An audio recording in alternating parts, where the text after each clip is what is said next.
Mary off, finally diffusing the chaos. Even the trainer couldn't tame her, so my wife and I had to come up with a new plan. So we decided it was time for her space surgery. Smart little Mary seemed to understand our plan, fidgeting and twisting restlessly in the car. But what happened next was even crazier. She stuck her head out the window and tried to make a run for it. I held onto her back legs for dear life, but Mary's strength was insane. Honey, pull I'm over! trying to! There's a ton of traffic! One person, one dog. It looked like a full-on road show on the highway. The chaos was so wild that cars behind us had to stop, and passing drivers couldn't help but laugh. Hey, get a leash! Oh, shut up! Hey, he's losing his balls today. Cut him some slack. Needless to say, our plan total fail. And Mary, she held a grudge. One day, she stole my wife's necklace. We tried to corner her from both sides, but she panicked and bolted. After a wild chase, we realized she'd already swallowed it. To get it back, I fed her mango to speed things up, then washed through her poop with a water gun. Finally, the necklace was recovered. Soon after, my wife got pregnant. We were overjoyed until the doctor told us, no heartbeat. Happiness shattered in seconds. Back home,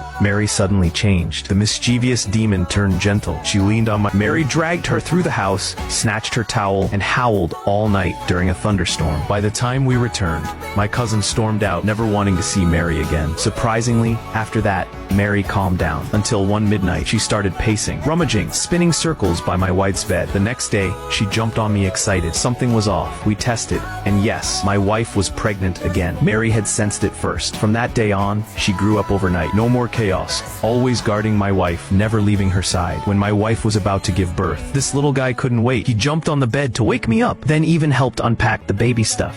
When my wife and I rushed to the hospital, our dog Marley stayed home alone, and for the first time ever, she didn't make a mess. She just guarded the house, waiting for us to come back. Hours later, Marley got tired and fell asleep, but when she woke up, there was a newborn baby at home, and from that moment on, her wild temper softened. Whenever my wife got too busy, Marley would lie on the floor with that "don't leave me" face, quietly watching over her tiny human. 3 years flew by. We moved into a bigger house, but life only got harder. My wife had our second child, and we were drowning in chaos. 2 kids screaming, a dog causing trouble, and us on the edge of losing it. One afternoon, after finally putting both kids to sleep, my exhausted wife lay down for a nap, but suddenly, Marley snapped. She jumped off the bed, barked like crazy, and stormed into the living room, waking both kids. My wife broke down. She tried to calm the baby, hold Marley still, stop her from scratching the window, but Marley broke free and knocked over our older son. That's when I walked in, smiling and greeting Marley like nothing happened. My wife lost it. She told me to take Marley away, or she'd file for divorce tomorrow. All right, buddy. Looks like we're going to the farm again. Hey, I'm serious. Back to me. I'm not kidding.